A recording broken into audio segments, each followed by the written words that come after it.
Two Venezuelan fighter jets just tried to challenge a U.S. Navy warship in the Caribbean. At first, it looked like a risky move that could escalate fast. But what happened in the next few minutes shocked everyone watching and changed the entire balance of military power in the region. At 14:05 in the afternoon, two Venezuelan F-16 Block 15 fighter jets lifted off from a coastal base and set their course straight toward the U.S. destroyer USS Jason Dunham. The American ship was operating legally in international waters of the Caribbean, conducting routine freedom of navigation operations. From the moment the jets appeared on radar, the bridge of the destroyer knew the encounter would not be ordinary. These were no random patrol aircraft passing by. Instead, they began a deliberate and dangerous approach, closing the distance with a speed and trajectory that looked more like an aggressive intercept than a routine flyover. The Pentagon quickly labeled the maneuver provocative and unsafe. For the sailors standing watch on deck, the tension was real and immediate.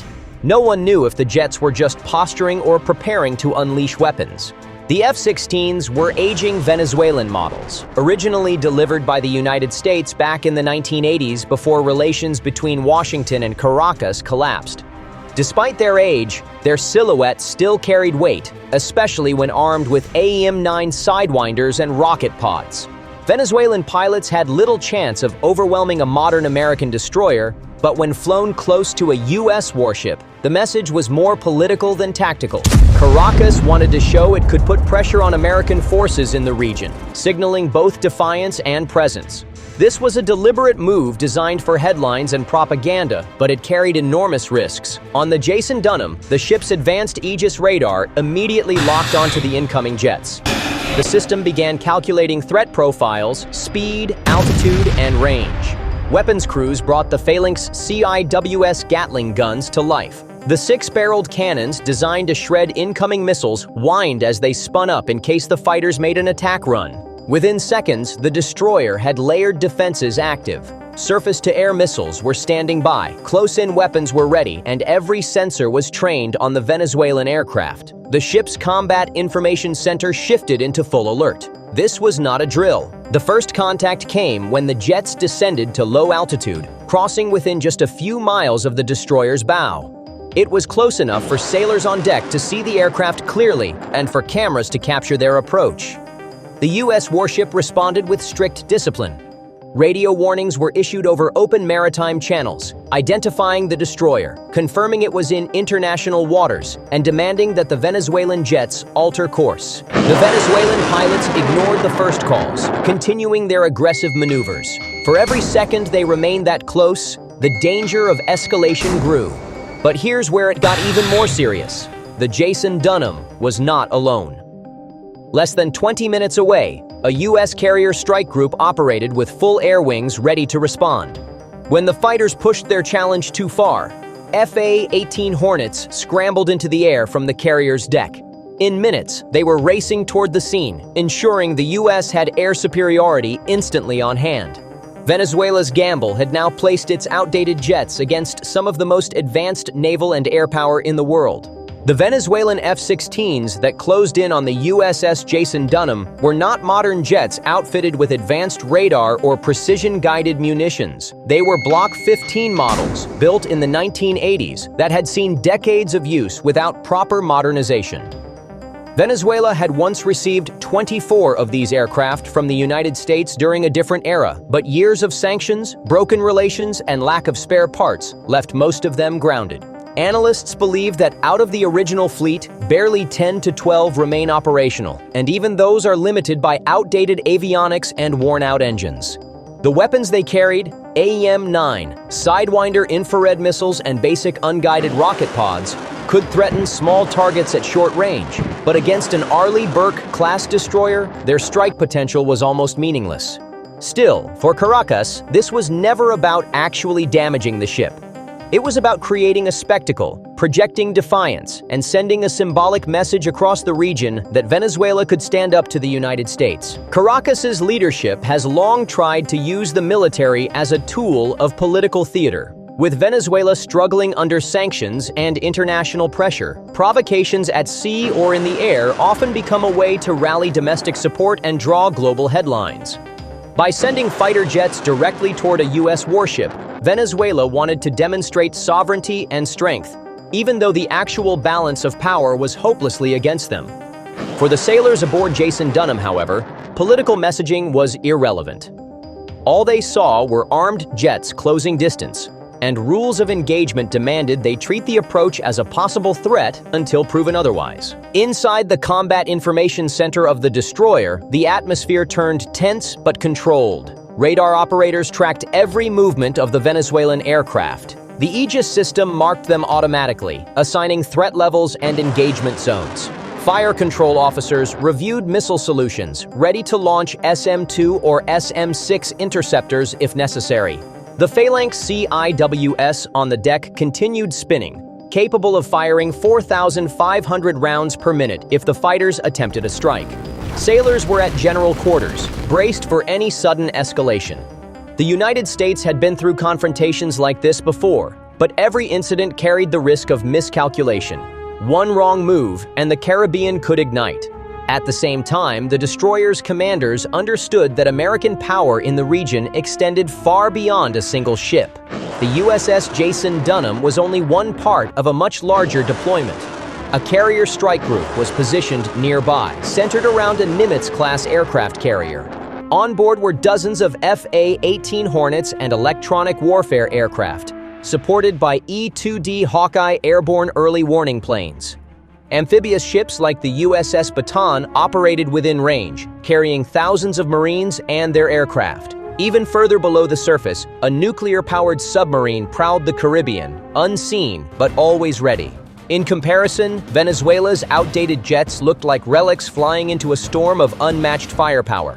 For Venezuela, the gamble was high. They hoped to show strength, but by pressing so close to a U.S. destroyer, they risked not just embarrassment, but destruction. Every mile they flew closer highlighted how unbalanced the confrontation truly was. And the moment the U.S. scrambled fighters from its carrier group, the incident began to tilt from a political stunt into a lesson in overwhelming American military dominance. At 14:07, the two Venezuelan F-16s pushed even lower, dropping altitude until they skimmed just above the sea surface.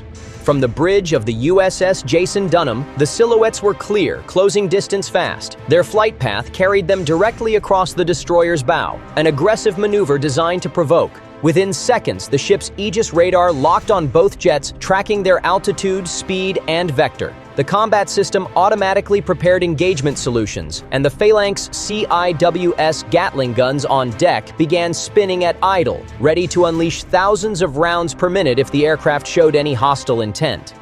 On the open maritime radio channel, the ship issued warnings in both English and Spanish, declaring the approach unsafe and demanding the jets alter course immediately. The Venezuelan pilots, however, ignored the call. Instead, they held their low-altitude line, passing within just a few miles of the destroyer.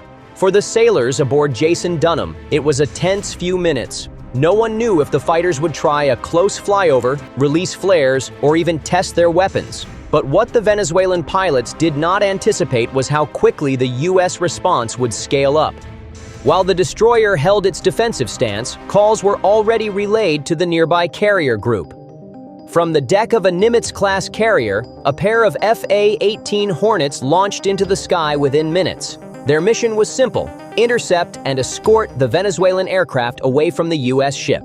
By 14:12, the American fighters were airborne and accelerating toward the intercept point.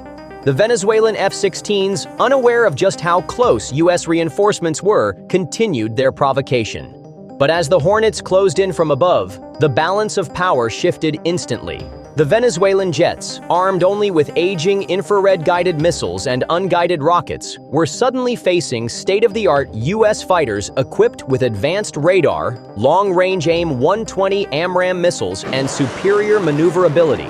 The American pilots locked their radar systems onto the Venezuelan aircraft, sending a clear electronic signal. Any further aggression would be met with overwhelming force.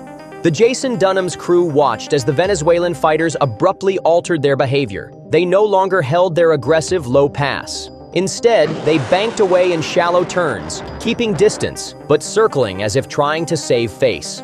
The destroyer maintained full defensive readiness, but the immediate danger began to fade. Electronic intercepts confirmed that Venezuelan ground control was urging the pilots to disengage. The gamble had already served its purpose politically back in Caracas, but tactically, it had backfired. The Americans had responded faster and more decisively than expected, showing that any attempt to intimidate a single U.S. warship would trigger an immediate layered response. For U.S. commanders, the confrontation was a textbook example of deterrence in action.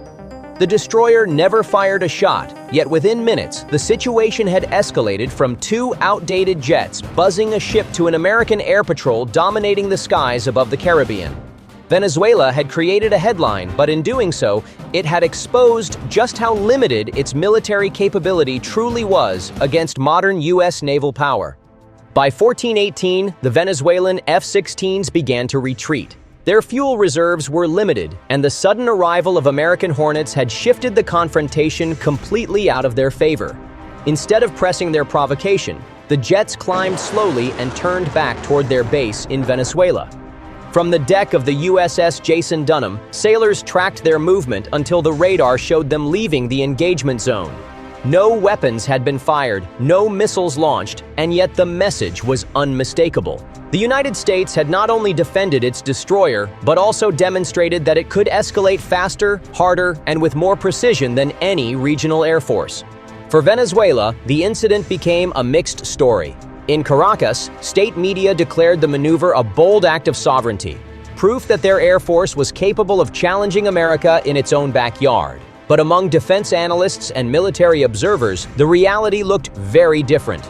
Two outdated jets flying close to a U.S. destroyer had triggered a layered American response. Aegis radars online, CIWS spinning, destroyer weapons ready, and within minutes, carrier-based fighters overhead. The scale of the U.S. reaction revealed just how little chance Venezuela had in any real engagement. Against one destroyer, they were already outclassed.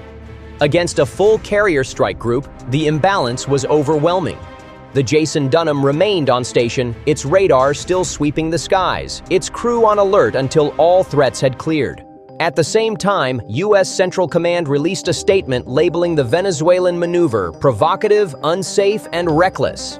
The Pentagon followed by warning Caracas that any repeat incident could result in immediate defensive action, meaning future flights risked being intercepted or shot down without hesitation. Washington wanted to send a deterrent signal not only to Venezuela, but also to any partner or ally considering similar challenges in contested waters. The Caribbean was not a gray zone for debate. U.S. warships would enforce international navigation rights with absolute resolve. Strategically, the confrontation underscored how fragile Venezuela's air power had become. Of the 24 F-16s originally delivered in the 1980s, fewer than half remain operational. Years of sanctions, lack of spare parts, and poor maintenance left them vulnerable.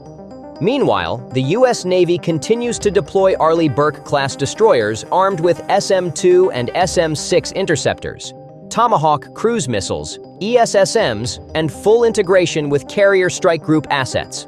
For every outdated Venezuelan jet, the Americans could field dozens of modern fighters, advanced radar coverage, and a network of submarines and cruisers supporting the mission. The result was clear. The Venezuelan pilots may have hoped for headlines, but what they achieved was an embarrassing reminder of U.S. dominance. The incident proved that even when approached aggressively, an American warship could hold its ground without firing a single shot, relying instead on overwhelming readiness and superior coordination. The message to Caracas was simple and final: challenge a U.S. Navy destroyer in the Caribbean, and you will always come out second best.